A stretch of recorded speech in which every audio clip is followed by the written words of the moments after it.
looks nice, much nicer background than my background. No, no, no, no. I love it. All your books.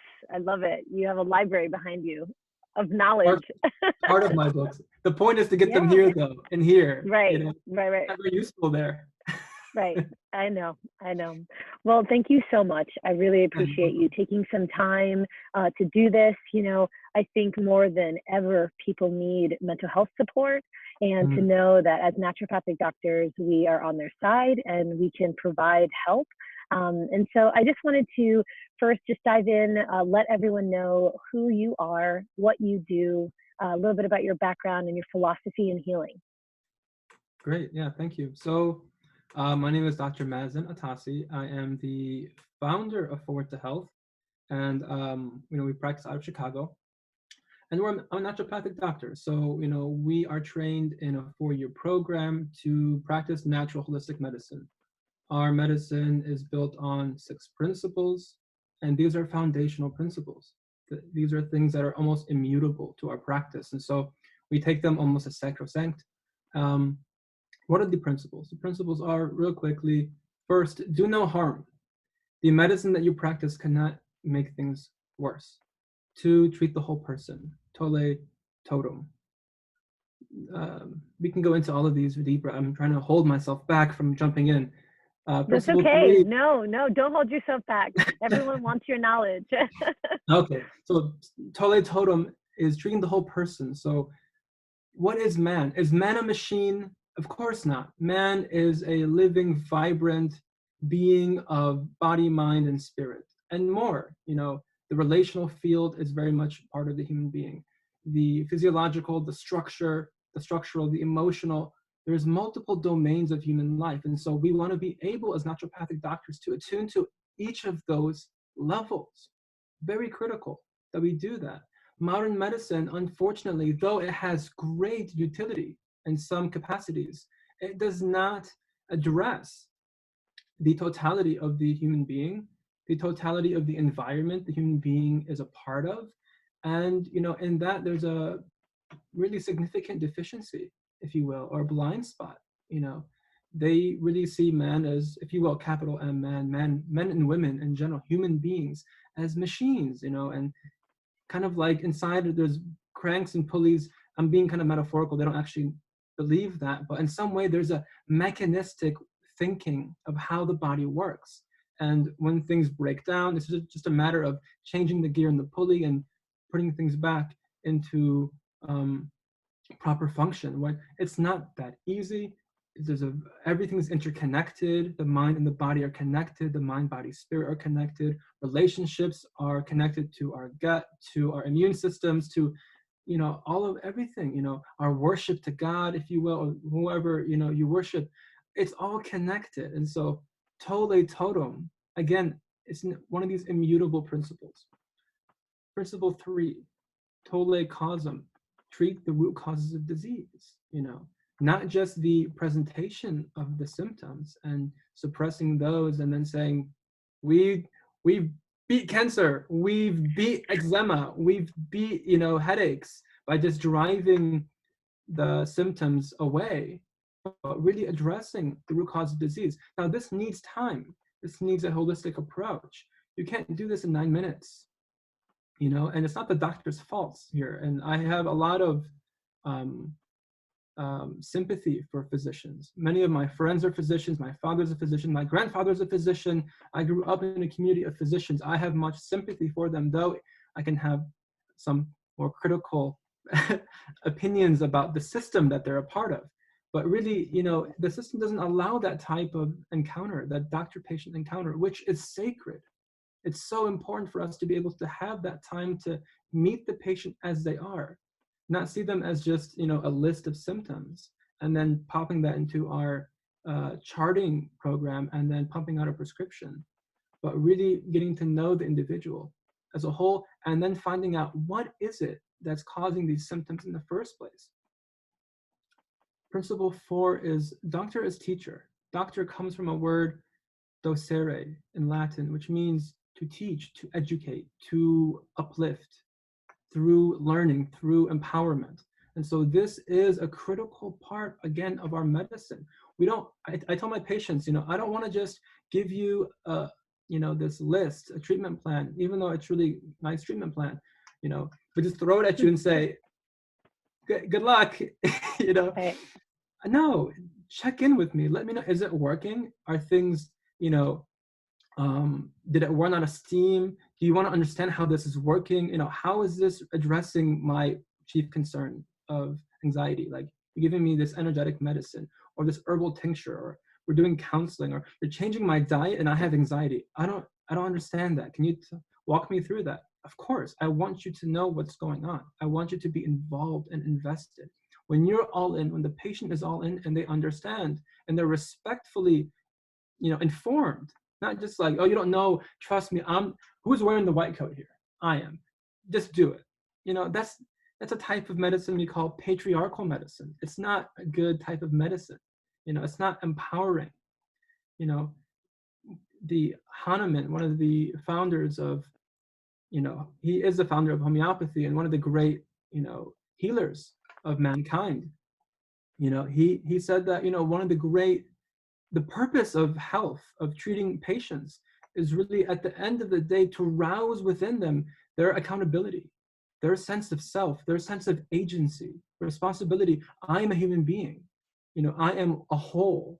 I have dignity and I have purpose here. And I want to be able to actualize that in my life.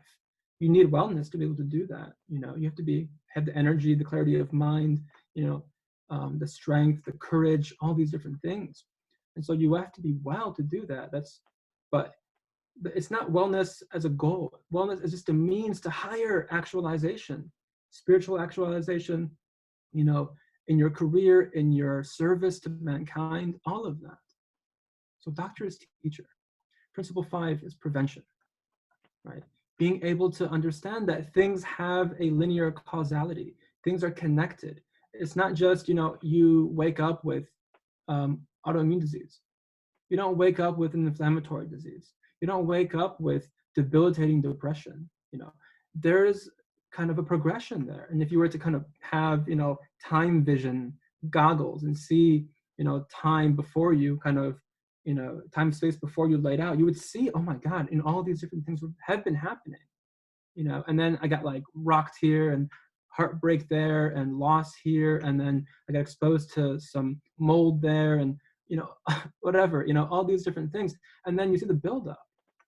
And then you can understand that when you take, these teachings into your own hands and you become conscious in the way that you live, you not only treat what's going on and can heal from them quite extraordinarily, but also you can prevent future disease and dysfunction and breakdown, for the rest of your lives. I have my mentor who is a practitioner of homeopathy, somatic work, and traditional Islamic medicine, which is a type of naturopathic medicine that's existed for hundreds of years. And he's, in his mid-late 70s, and, he's still traveling the world and teaching and seeing patients, and he's as vital as a horse. God bless him, and he's a testament to the medicine for me, because I have a grandfather who's around that age who, God bless him, but has Alzheimer's and is not even cognizant of who he is and who we are, and just a whole different relationship with him. They're about the same age. What a difference. What a difference. This medicine works, and time again, we are met with examples, with patients in our own lives. I know you can attest to this. I know I can too. That, when you begin to change, you begin to take these things into your own hands and practice this medicine, and miracles happen, amazing things happen, and it's a beautiful thing. And so this is something that we want to understand. Prevention is critical. And, as they say, and I have to say it because it's like the cliche thing to say, but it's so true. An ounce of prevention is better than a pound of cure, and it can be more stunningly, true today as when that first was coined, whenever, hundreds of years ago or whatever. And finally, and my favorite, the healing power of nature, principle 6, the vis medicatrix naturae, the vital force, the life principle, the thing that governs and animates life. in out there, the larger ecosystem, the larger universe, and within us. What is that thing that, when someone dies, and if you were to say, I'm a religious man, and we say the angel of death comes and takes the soul.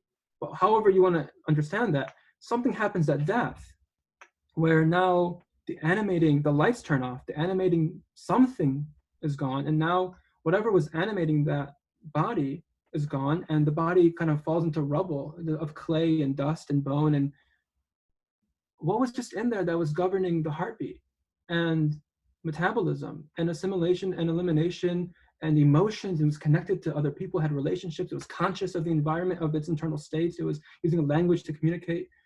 What was it just a moment ago that was in there that now isn't in there clearly? If a man was a machine, it would just kind of decompose. I mean, it would be something else, but something subtle happened. And that's the life principle, and many people, they have a faith in that, but they have a medical philosophy that doesn't accommodate the vital force, the very life principle that all of this is about. And so we work with that. We have modalities that attune to that very directly: homeopathy and hydrotherapy and acupuncture, and the somatic work, the somatic trauma work that you and I both do. I really believe that it's working at removing the obstacles of the vital force at a very deep level, yeah.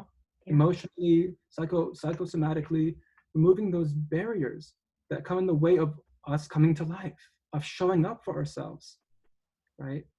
And so Right.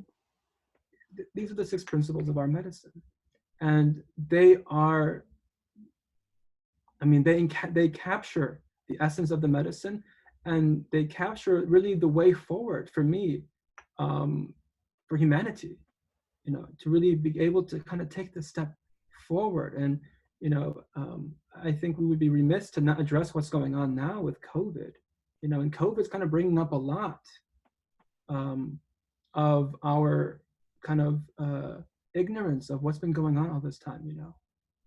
Humanity, the degradation of soil and ecosystems, and the poisoning of the food and the water and the air and the plastics and the EMFs and the radiation, electrosmog, dirty electricity, and the trauma, the trauma of colonization, the trauma of world wars, the trauma of childhood loss and neglect and abuse and physical abuse, and all these, poverty, the trauma of poverty, the trauma of slavery. Like, these are big things, and those are part of the health problems out there, and so I really hope that we can be able to see these things more clearly now that COVID's kind of removed the veil of our privilege, of our comfort that we've been kind of deluding ourselves with. This is the reality. All this stuff's been happening for the longest time.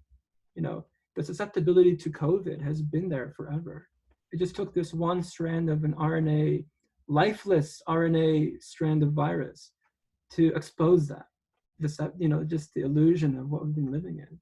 And I'm not sure life will return to the way it was. And in some way, I hope it doesn't, because it wasn't sustainable. It wasn't real, And these 6 principles, I really believe, can guide us forward as mankind. Thank you. Yeah. Yeah, it's so great. And can you please, and I agree with you in many ways, can you please explain to everyone what somatic therapy is? Because a lot of people watching this, they don't know what that is. They maybe have never heard of it. Yeah, okay. So soma means bodily. So when you hear psychosomatic as a term, that's just a fancy word for mind-body. So somatic therapy is really the somatic psychotherapy, if you were to think of it that way, just to help us understand it. It's a type of mental health approach to treating trauma, anxiety, depression, addictions, panic, these types of things that are rife in the modern world. And instead of treating it as a problem of the mental domain only, which is just your thoughts, and maybe the behaviors, and try to just do positive affirmations and positive thinking and reframing of negative thought patterns, which is not useful. You know, it Mhm. is useful for sure. Um, but in the trauma work, trauma-informed somatic psychotherapy, we say that, you know, there's deeper levels to trauma that are beyond the mental thought. You know, there's limitations to the cognitive behavioral models of therapy, because the trauma is not just a mental thing, it lives in the body. You know, it lives in the body, it lives in the emotions, in the feelings, in the very tissues of the body in some way.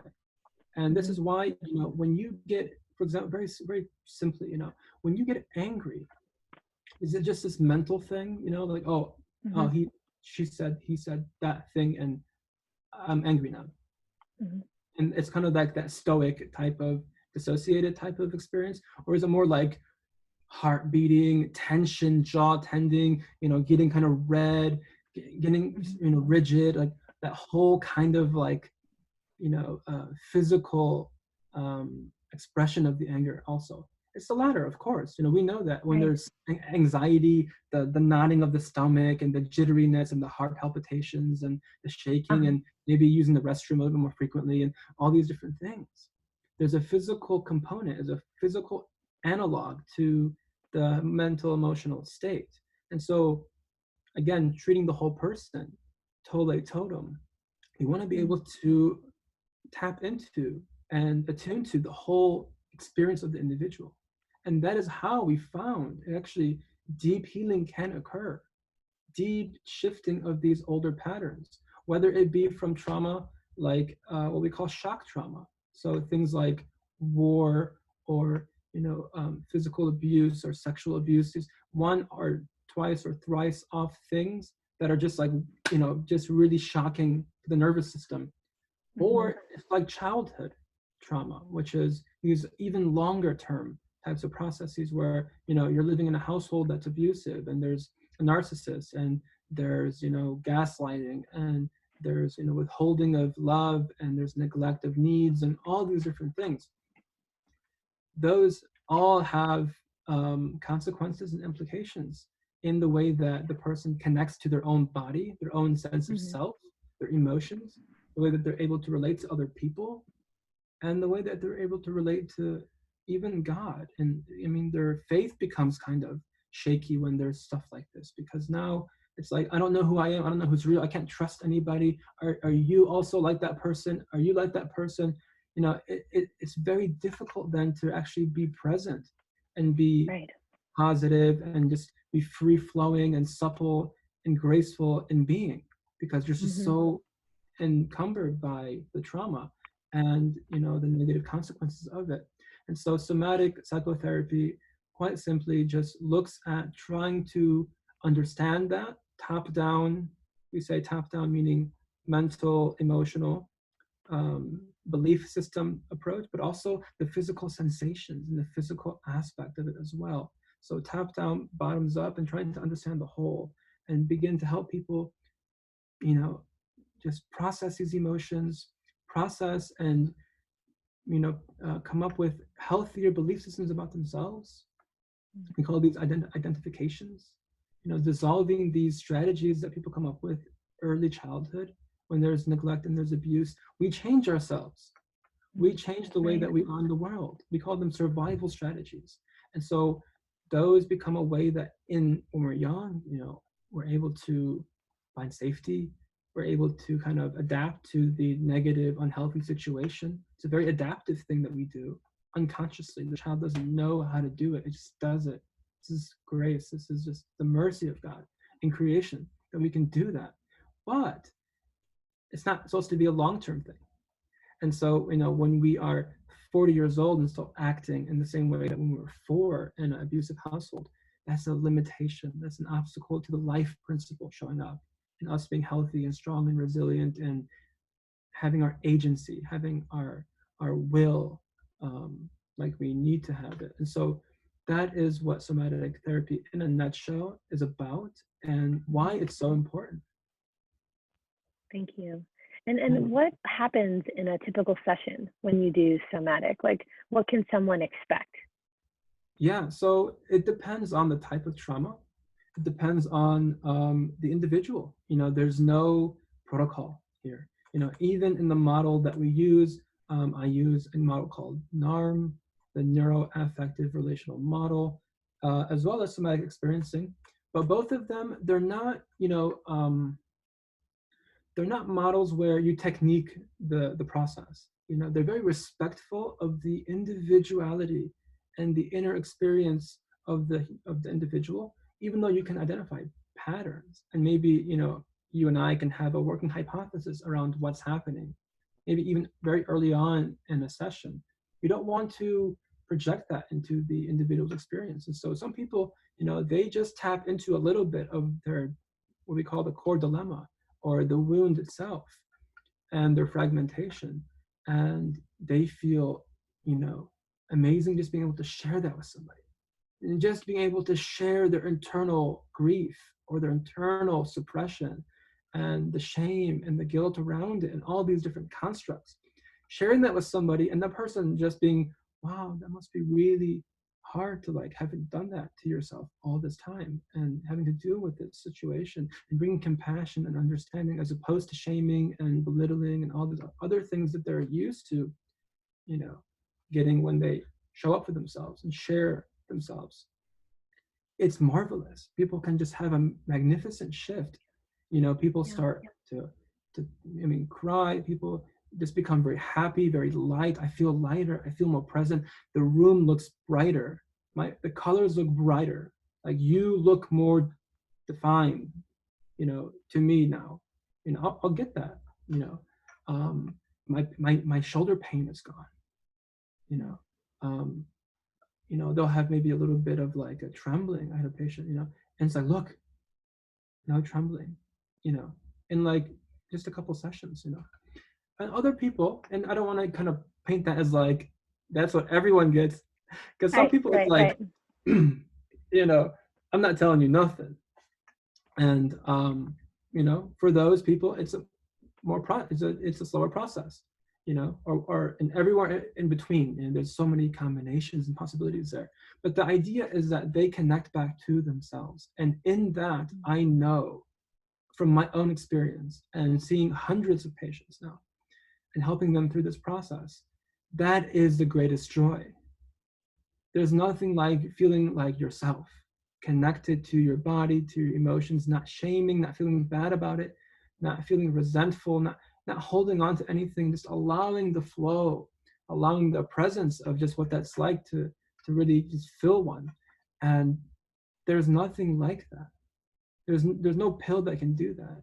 There's no even natural supplement, even herb. I mean, maybe herbs can do that sometimes, but like there's nothing like that experience that you can share. And that's a reflection, I really truly believe, of the doctor-patient relationship at its finest.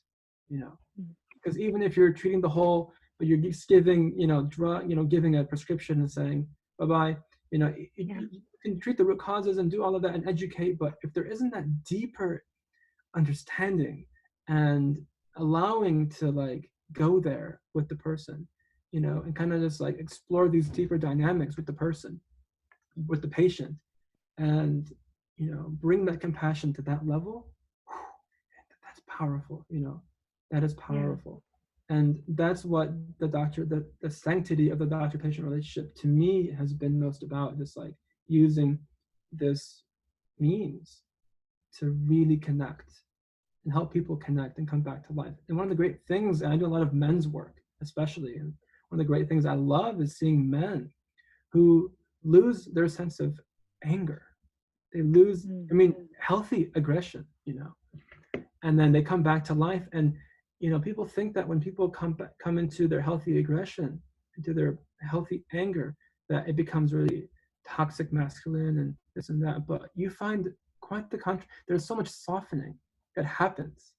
There's so much softening, and yet they're telling you, I could destroy this wall right now with this power, this energy I'm feeling in my body right now.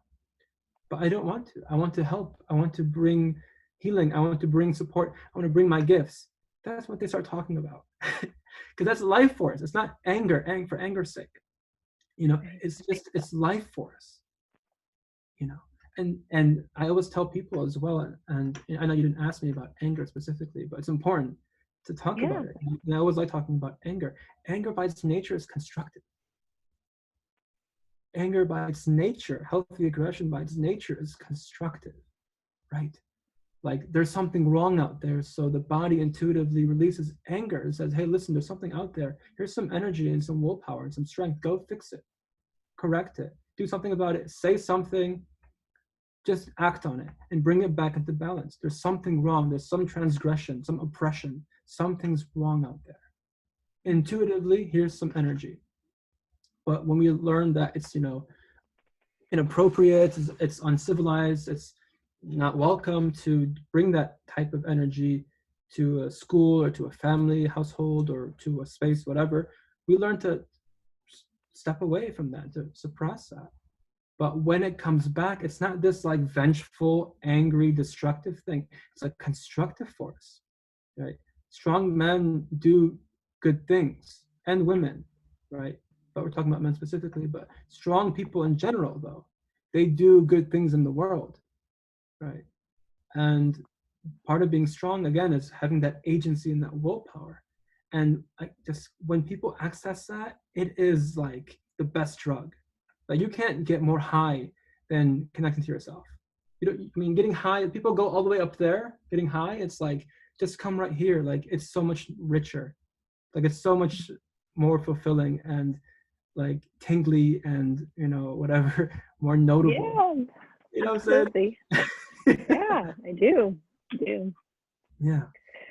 Well, thank you. And regarding like the somatic, the sessions, so you were saying people are allowed to be heard, people are allowed to dive deep into the different dynamics as to why they're dealing with what they're dealing with. How do you help them do that? Is it just talking? So it has two elements, right? In the NARM work that we do, it looks like talk therapy to many people on the outset Mm-hmm. because you're kind of having two people face each other, you know, sitting at a respectful distance, and you know they start off by talking, you know, but what we do is in our exploration, starting from kind of talking and exploring these things with language, the body kind of begins to eavesdrop and respond. And as the body begins to respond, you know, what we try to do is guide the person's awareness to the bodily, unconscious, we call it sometimes the shadow. It's not a dark or bad thing, but shadow is this part of us that we can't see, quite simply, right? And so by bringing awareness to the shadow, which is always in the body, and like, hey, look, I can notice that you're starting to clench a little bit, or I can see that you've kind of tightened here or done this and done that. What's going on in your body right now? You know, and then they can begin to kind of connect to that. Oh, actually, I'm really feeling my like a lot of tension in my chest, and you know, oh, okay, is there an emotion there? Oh yeah, I'm feeling really anxious, and then they stay with that. Actually, I'm really frustrated. Oh, okay. And what's the frustration? Do you have a sense of what that's about? Yeah, my mother is, blah, blah, blah. And then it just goes into this whole thing, right? So we use language, but we're attuning to the body and we're just holding the whole, you know, and I frequently ask my patients to reflect, what's your experience now? I mean, physically, emotionally, your thought processes, all together, like what is going on now? So, you know, it's looks like talk therapy. It looks like if you were just to mute us or watch us with no sound, that's what we're just doing. I'm just telling them, be more positive and think about it this way. And but it's not, you know, we're actually going much deeper. And so, yeah, but that's kind of the format of it. I don't touch my patients, you know, it's very respectful in that way. You know, there's uh, other interventions that one can use with touch, and that can be very powerful. But in the work that we use, at least with trauma, because touch is very obviously intimate and sensitive, I personally actually prefer not touching and just, you know, talking respectfully and at a distance and exploring at a heart level together, being very connected at the heart level together, going in. And that's been very very beautiful for me to experience and to help people through. Yeah, it really sounds like a very rewarding Mm. career that you've followed. Indeed. Yeah. So I wanted to ask you how naturopathic doctors, from your perspective, can come together and help during this time. Yeah, I think doctors, naturopathic doctors specifically, have an immense role to to today with what's going on with COVID.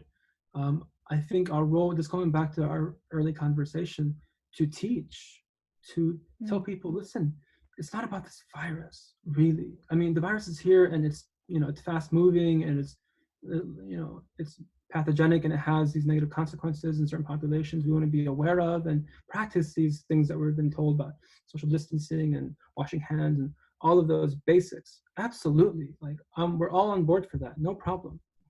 But what we have that other people don't have, that we have to be courageous enough and confident enough and honoring enough of that perspective to bring to the people about what's been going on with our diets and our stresses and the lifestyle of modernity and the pollution of the air, water, and earth, and all these different things, and really begin to teach people, how do you begin to support health?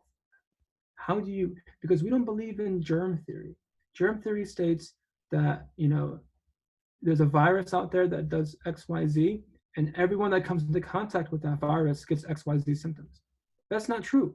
That's patently not true. We know that now. You might have a flu virus and 10 people in a room, and the person that has the flu walks into a room, and 3 or 4 get sick, and the others don't.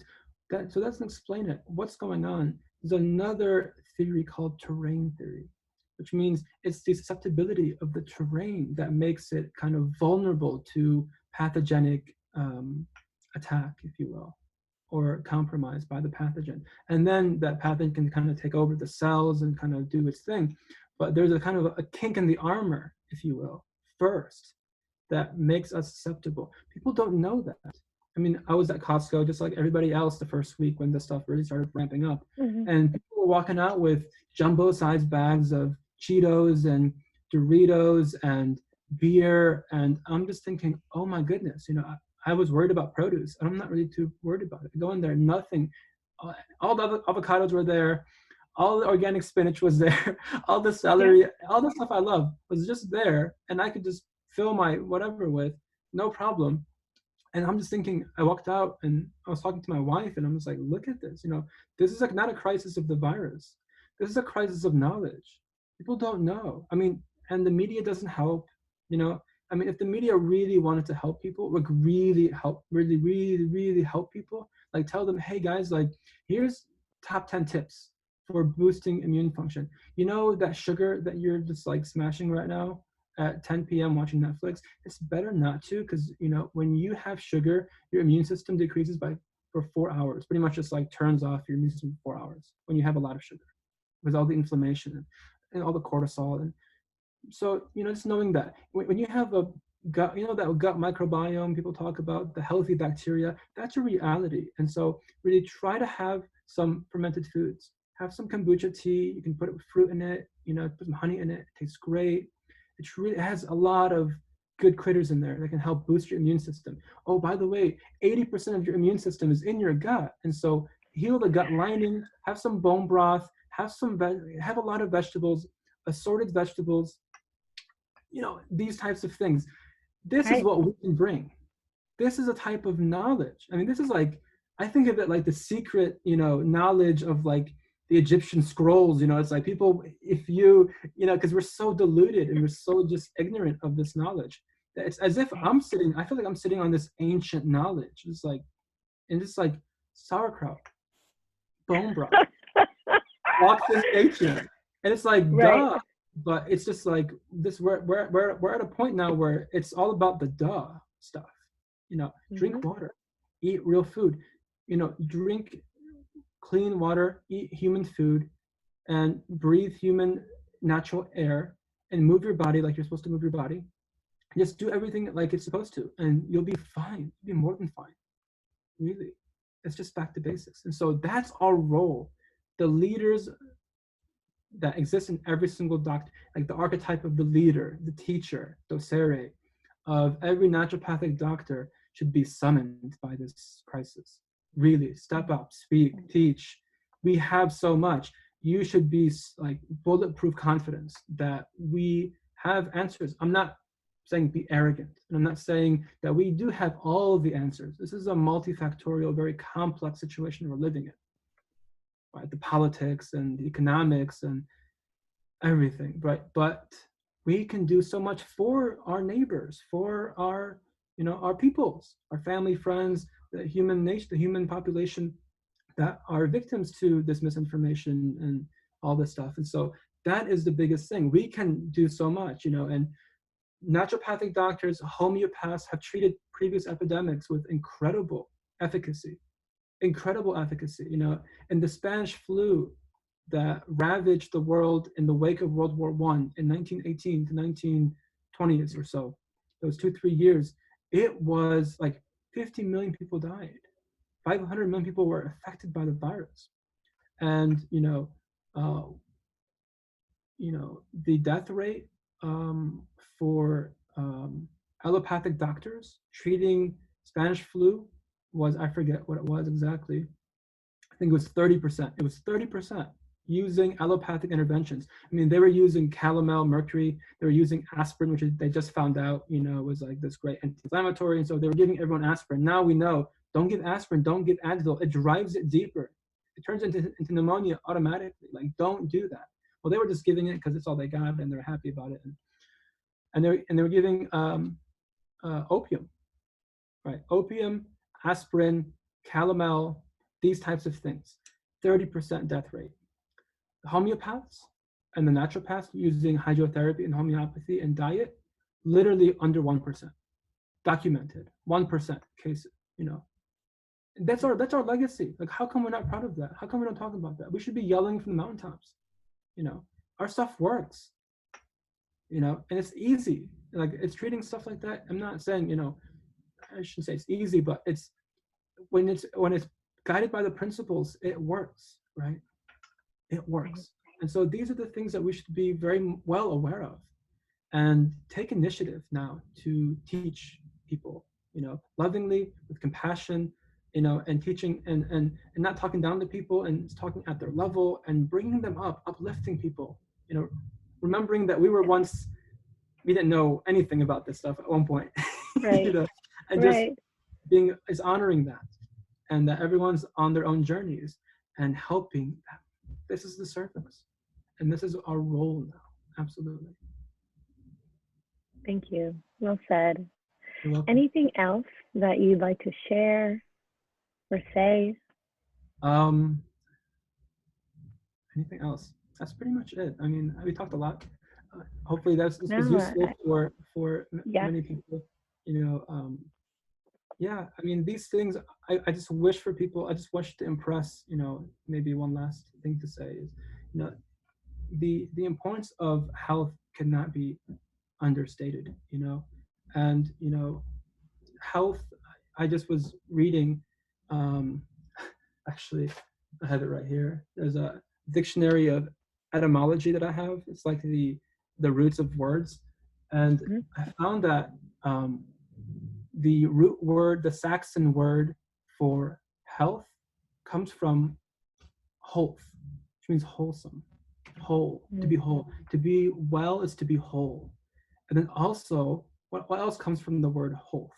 Holy, to be holy, to be a spiritual person, connected person, someone maybe, special in the eyes of God.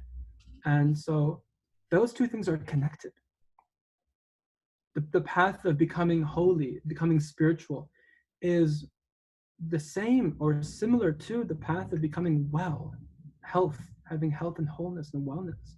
And so it's all about becoming whole, becoming one, and integrating your different processes, your different aspects into one working whole, right? And this really speaks mostly to the trauma work, because one of the more, excuse me, more notable effects of trauma is the splitting and the fragmentation that happens. And this is what a lot of this anxiety and the panic and, you know, the debt and people not knowing when they go back to work or if they have jobs to go back to, even like how they're going to pay for stuff. There's a lot of uncertainty now.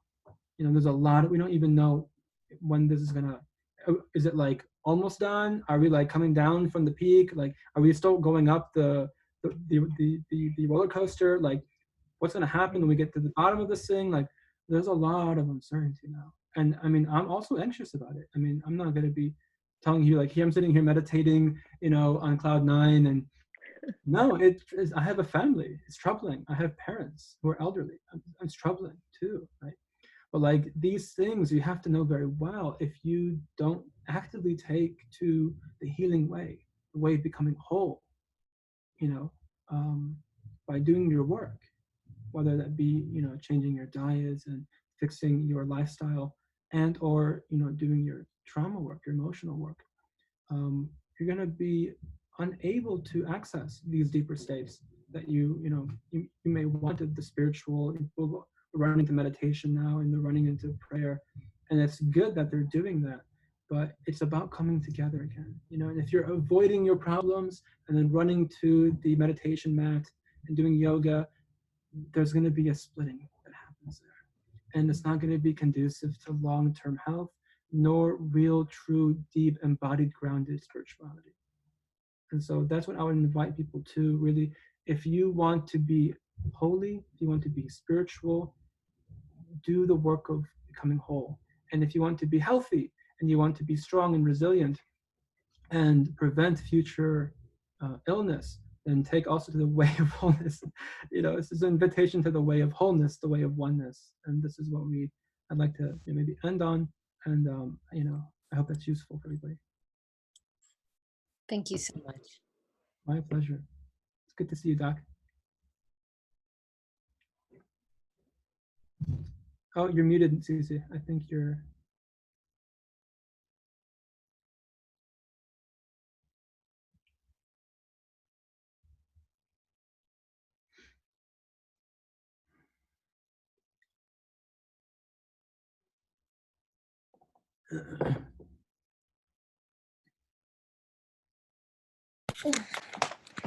Sorry, I've had such a crazy busy day seeing patients back to back. Hold on. Oh, good. Understood.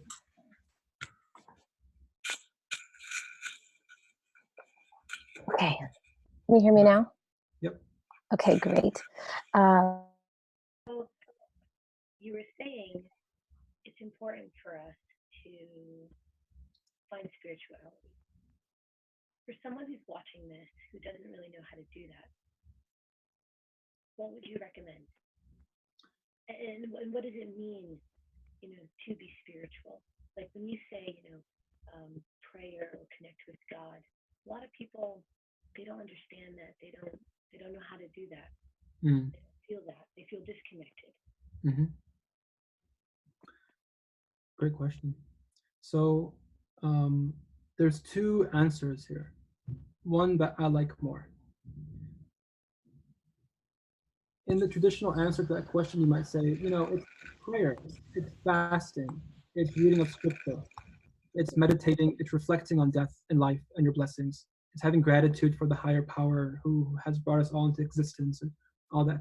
And that's all true and very useful. And some people can just by encouragement can kind of go move into that, you know.